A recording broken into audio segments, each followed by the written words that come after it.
Laga timnas versus Jepang sudah tidak lagi menentukan kedua tim karena Jepang sudah memastikan diri lolos ke Piala Dunia 2026. Sementara Indonesia memastikan diri ke putaran keempat kualifikasi Piala Dunia 2026 zona Asia. Yang artinya mimpi bermain di Piala Dunia masih bisa diwujudkan.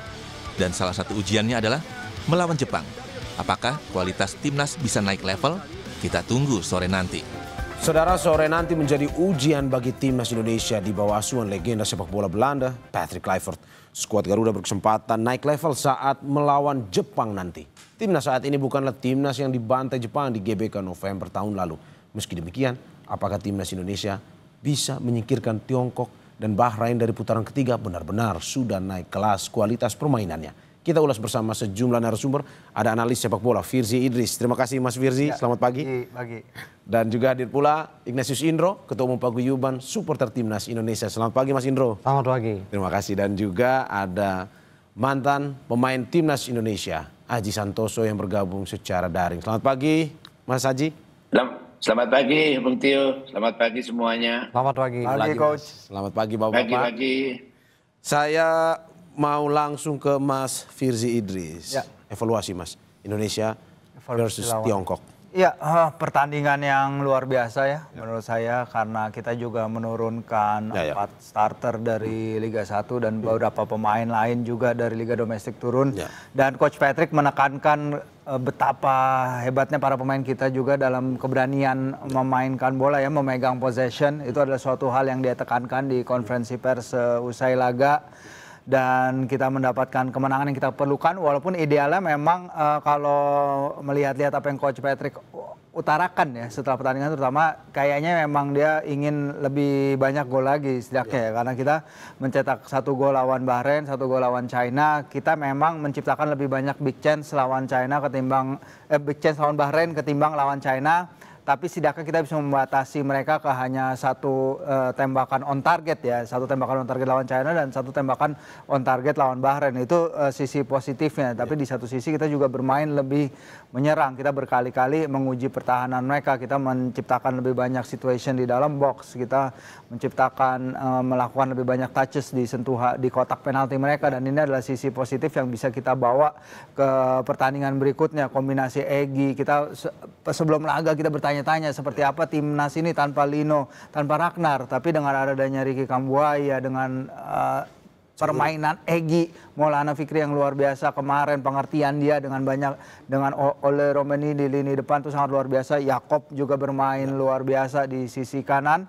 Kejutannya bukan Kevin Dijk yang main dari awal, tapi Jakob bermain juga luar biasa. Jadi banyak sisi positif, aspek positif dari laga lawan China. Mungkin salah satu yang harus jadi catatan ya bagaimana kita bisa mencetak lebih dari 1 gol per laga. Saya ingin bertanya ke 3 narasumber saya sekaligus. Pertanyaan singkat saja Mas, dari evaluasi yang tadi sudah kita bicarakan dari Mas Firzi. Dengan permainan kemarin melawan Tiongkok, Indonesia mampu mengalahkan Jepang pada sore hari ini atau tidak? Ya, kita harus optimis sih. Kalau saya sih optimis, apapun hasilnya pasti akan positif bagi timnas kita. Oke, kalau Mas Aji, Indonesia akan bisa menang lawan Jepang pada hari ini, singkat saja. Ya, di dalam sepak bola semua bisa terjadi, tetapi kita kalau melihat teknis dari kualitas tim, ya tentunya kita harus tahu ya bahwa Jepang memiliki kualitas yang di atas kita, di mana Jepang kita sudah tahu kualitasnya. Jadi menurut saya semua bisa terjadi, tetapi melawan Jepang kita tetap optimis, tepatnya sekali lagi menurut saya gak berat juga. Tetapi kita tetap harus fight sebelum pertandingan berakhir itu tetap fight. Tapi saya juga memberi edukasi kepada seluruh supporter, kita harus tahu bahwa Jepang memiliki kualitas yang di atas kita. Seperti itu Bung. Mas Indro? Ya, kalau saya malah menyayangkan bahwa Jepang tidak menurunkan full tim ya. Ada beberapa pemain, Mitoma, lalu juga Tomiyasu segala tidak bermain. Nah ini sangat disayangkan karena kalau mereka bermain ini akan lebih menunjukkan bahwa kita mampu atau tidak mengimbangi Jepang. Optimis menang lawan Jepang, bisa Indonesia dengan permainan lawan Tiongkok kemarin? Kalau melihat tidak dipakainya sejumlah pemain ini masih bisa minimal seri lah ya. Oke. Saya kembali ke Mas Firzi. Mas Firzi, bagaimana melihat bahwa ini dari 3 narasumber, ini termasuk Mas Firzi, bahwa optimis, tapi tidak ada yang pasti mengatakan bahwa bisa menang lawan Jepang pada hari ini setelah melihat pertandingan kemarin. Pada akhirnya ini kita bisa dalam arti mendorong pemain kita ini untuk bisa naik kelas atau tidak sebenarnya dengan adanya Patrick Kluivert, pemain-pemain yang bagus atau gimana? Ya, kemarin Joey Pelupesi juga di konferensi pers sebelum laga dia mengatakan bahwa para pemain sangat senang ya, antusias menunggu laga ini.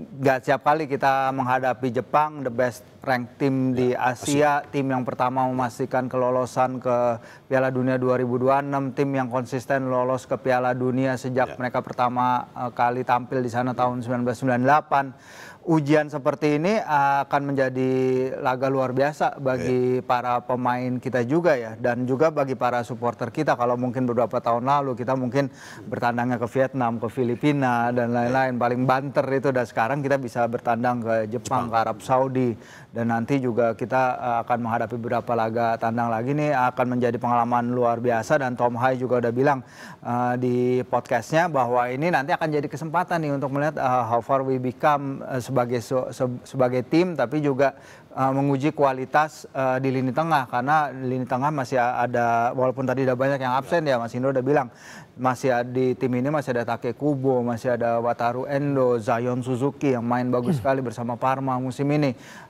masih akan jadi halangan bagi tim kita. Tapi ya harapannya tentu kita akan mendapatkan skor yang lebih baik ketimbang di laga melawan Jepang di SUGBK pada ronde November lalu ya. Laga yang sebenarnya mungkin aja berubah skornya kalau misalnya di awal pertandingan kita dapat 2 chance emas, salah satunya dari Ragnar bisa masuk, mungkin aja bisa berbeda. Tapi di sini ya harapannya kita akan bisa lebih baik daripada skor 0-4 itu. Oke, menyambung Mas Haji, menyambung dari Mas Firzi tadi terkait dengan pertandingan sore hari ini versus Jepang.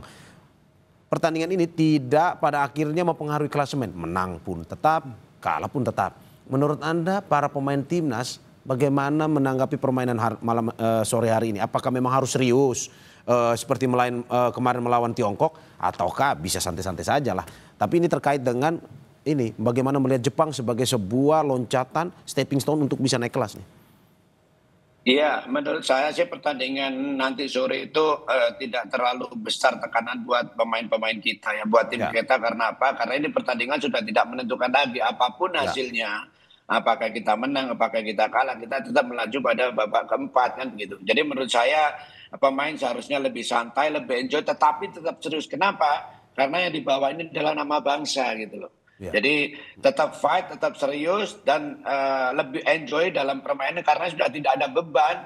Menurut saya sih seperti itu. Seharusnya pemain-pemain harus tampil lebih bagus. Meskipun kita tahu lawannya kita akui ya berat ya, kita lawan Jepang, kita tahu lah Jepang sudah menjadi langganan Piala Dunia kan, seperti itu. Jadi menurut saya untuk seluruh pemain seharusnya tampil tetap serius, siapapun yang dipasang harus memberikan yang terbaik, apapun hasilnya tidak masalah. Justru pemain harus lebih memainkan bola, karena itu tadi sudah tidak ada tekanan lagi menurut saya, kecuali kalau kita masih membutuhkan poin, itu beda kan, seperti itu Bung.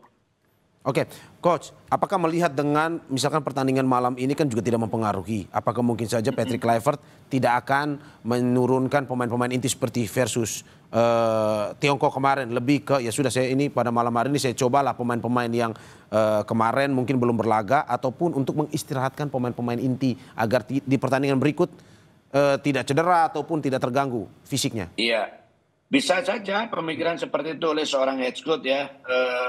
Nah, beberapa hari yang lalu juga sampaikan setelah pertandingan bahwa pertandingan melawan Jepang bisa aja Patrick Kluivert akan merotasi pemain. Karena apa? Pemikiran yang pertama, kondisi pemain juga tidak bugar 100% karena recovery-nya yang pendek, juga perjalanan ke Jepang. Terus juga pemikiran Patrick Kluivert kemungkinan besar akan memberikan pemain jam terbang kepada pemain-pemain yang selama ini tidak menjadi starter kan gitu.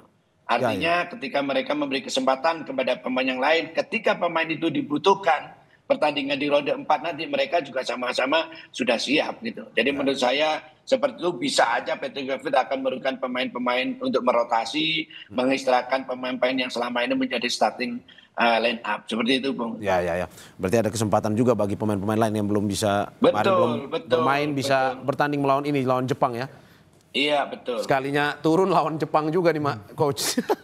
Iya, iya. Tapi kan Pak, sekali lagi kita sampaikan bahwa pemain-pemain kita ini kan semua pemain-pemain yang berkualitas, pemain-pemain yang sudah berpengalaman. Menurut saya tidak ada lagi pemain-pemain nervous, kecuali kalau pemain masih baru, belum punya pengalaman, main sama Jepang, nervous itu pasti. Tapi kali ini kan pemain-pemain sudah malang melintang di dunia kompetisi, seperti itu, Bung. Oke, saya ke Mas Indro. Mas Indro, untuk pertandingan versus Jepang ini salah satu yang ditunggu juga walaupun memang tidak mempengaruhi hasil. Kalau dari supporter gimana, Mas? Iya, ini kesempatan bagi timnas kita untuk menunjukkan bahwa timnas kita ini menunjukkan konsistensi dalam permainan.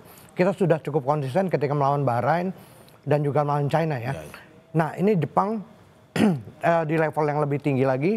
Apakah pemain kita bisa menunjukkan konsistensi? Ya ini yang harus ditunjukkan dengan keseriusan dan juga dengan permainan lepas tentunya ya, karena kita sudah tidak merebutkan angka atau apa, tapi kita harus bermain lepas dan tidak terbebani, lebih main dengan santai. Nah, tapi konsistensi ini harus ditunjukkan.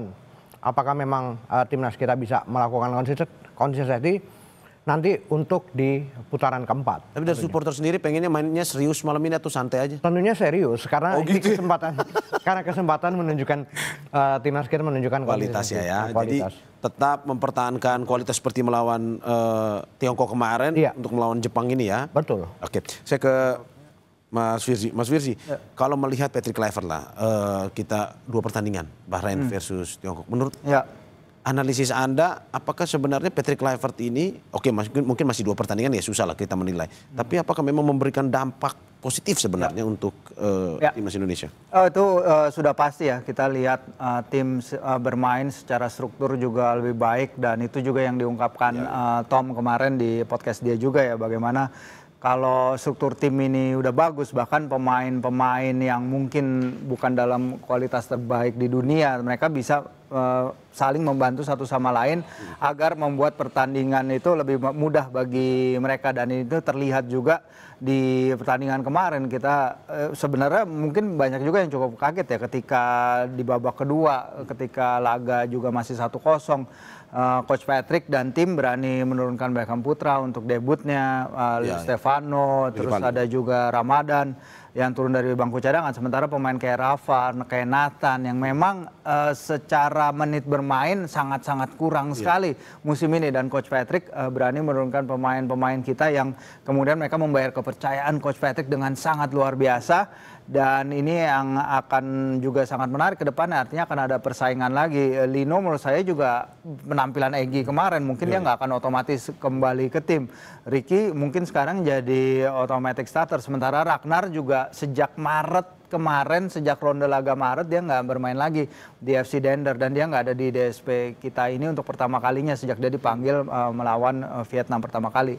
Sehingga benar kata Patrick, juga ada kedalaman di dalam skuad ini yang akan memberikan warna lebih bagi skuad Garuda.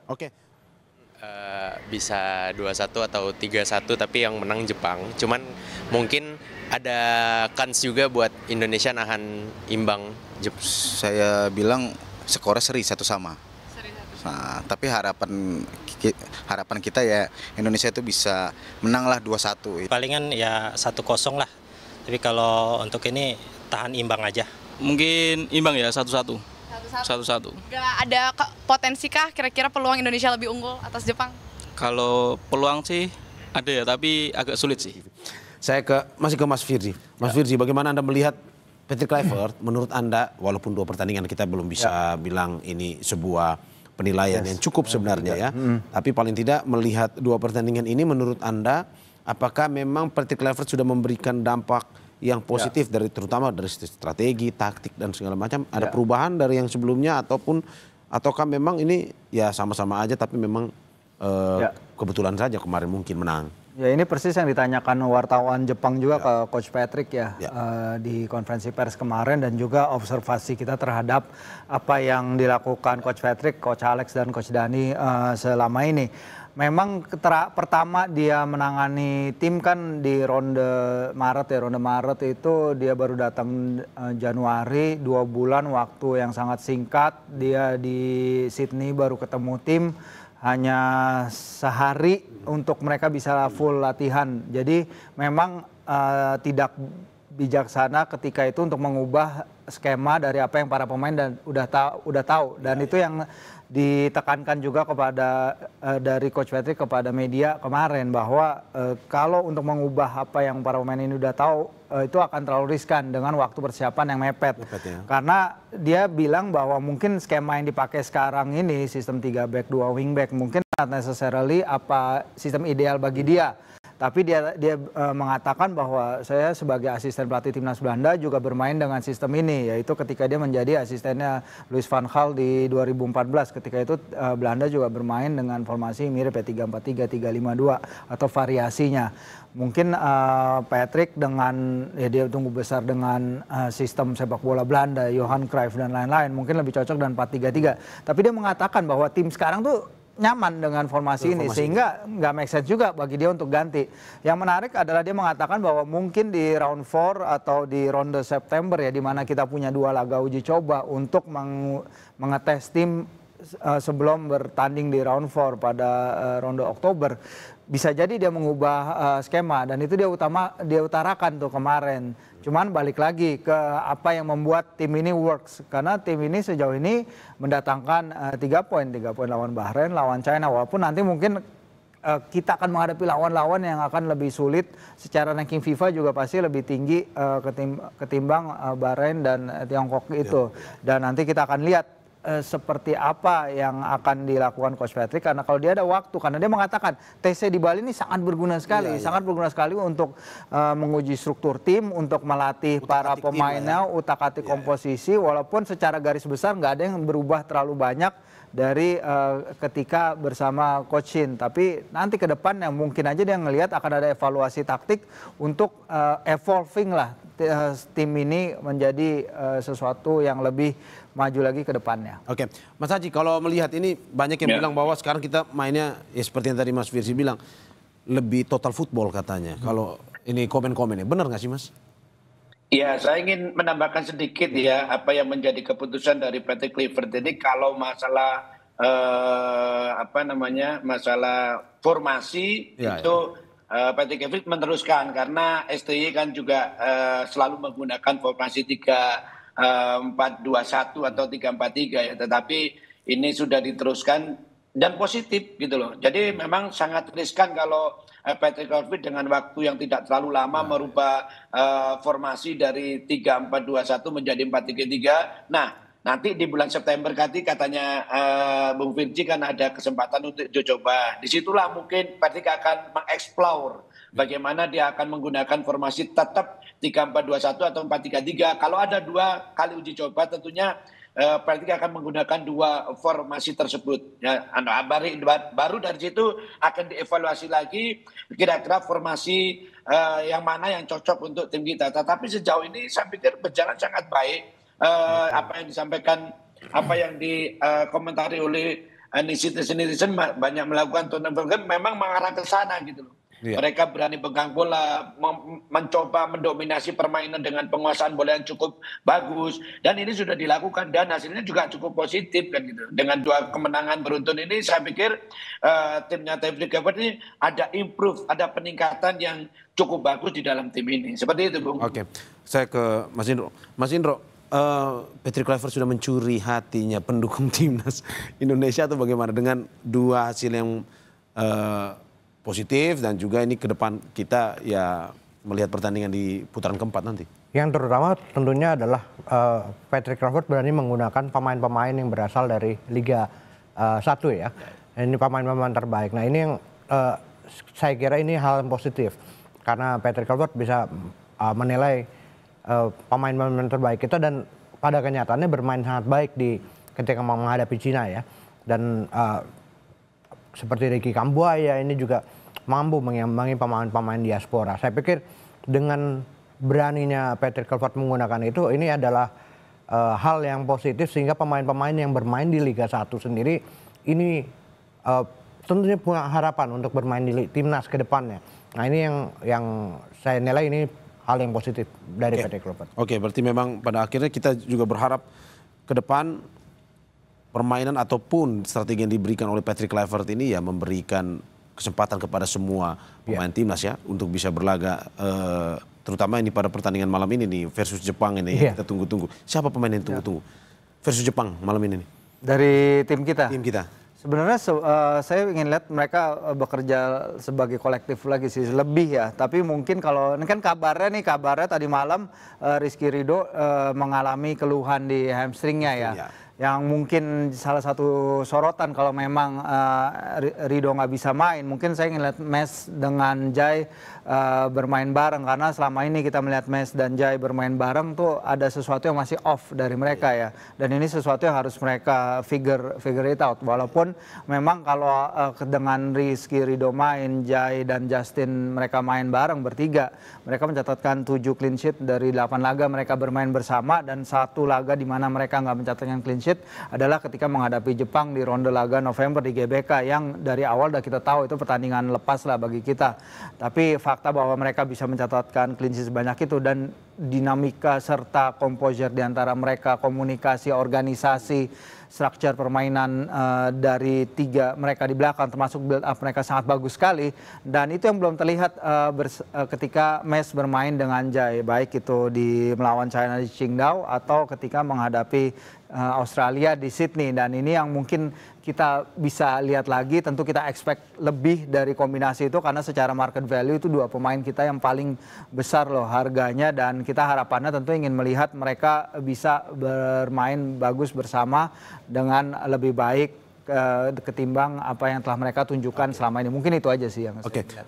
Coach Haji, pertandingan malam ini siapa pemain yang ingin dilihat, dalam arti bahwa banyak orang yang pusing nih katanya Martin Paes dan juga Emil sama-sama bagusnya. Ini siapa yang bisa cocoknya dikasih kesempatan pada malam hari ini untuk lawan Jepang? Singkat aja. Kalau saya secara general aja. Jadi seluruh pemain saya pikir juga memang layak untuk diberi kesempatan, dan menurut saya siapapun yang dipasang siap, karena saya juga tidak bisa memprediksi siapa yang akan diturunkan karena setiap pelatih itu menurunkan pemain berdasarkan persiapan terakhir. Jadi menurut saya siapapun yang diberi kepercayaan harus dijawab dengan tampil bagus. Itu yang paling penting. Oke, saya ke Mas Indro. Mas Indro, malam ini, sore hari ini pertandingan lawan Jepang, apa yang diharapkan dari supporter timnas, terutama apakah memang muluk-muluk harus menang seperti lawan Cina, ataukah kasih kesempatan yang belum bermain ataupun juga ingin pada akhirnya mencoba peruntungan di kualifikasi Piala Dunia ini? Yang saya harapkan bahwa pemain timnas ini bisa bermain lepas dan menunjukkan permainan terbaik. Karena melawan Jepang nih, kalau misalnya kita meminta uji coba melawan Jepang, tentu bayaran akan mahal tentunya. Ya, ini adalah kesempatan. Haji mumpung ya. Gratis dibayari FIFA gitu. Ini kita harus menunjukkan bahwa ini adalah permainan yang penting dan harus ditunjukkan dengan permainan terbaik timnas gitu. Oke. Prediksi skor, Mas? Saya sih berharap akan seri ya. Seri ya? Seri. Oke. Mas Firzi? Ya, seri sebenarnya hasil yang bagus ya, lawan ranking 15 dunia dan laga tandang juga, main di kandang mereka nggak mudah gitu, apalagi kita sebagai tim Asia Tenggara. Ya seri udah bagus, tapi kalau bisa lebih, yang penting permainan tim positif, dan mungkin kalau Coach Patrick ingin mencoba sesuatu yang baru dan kita melihat progresinya, ya itu saya juga akan sangat senang. Terakhir Coach, prediksi skor singkat aja. Ya, kalau menurut saya bisa seri sudah luar biasa, tetapi menurut saya tidak mudah untuk bisa mendapatkan poin di sana. Kita harus realistis lah berpikir, tetapi tetap tampil fight, tetap semangat, tetap optimis karena sampai sekarang pertandingan belum dimulai. Oke, terima kasih Bapak-Bapak atas apa yang disampaikan. Kita tetap optimis pada malam hari ini, apapun hasil skornya kita tetap mendukung Timnas Indonesia. Terima kasih analis sepak bola Firzi Idris. Terima kasih juga Ketua Umum Paguyuban Supporter Timnas Indonesia Ignatius Indro dan mantan pemain Timnas Aji Sansos.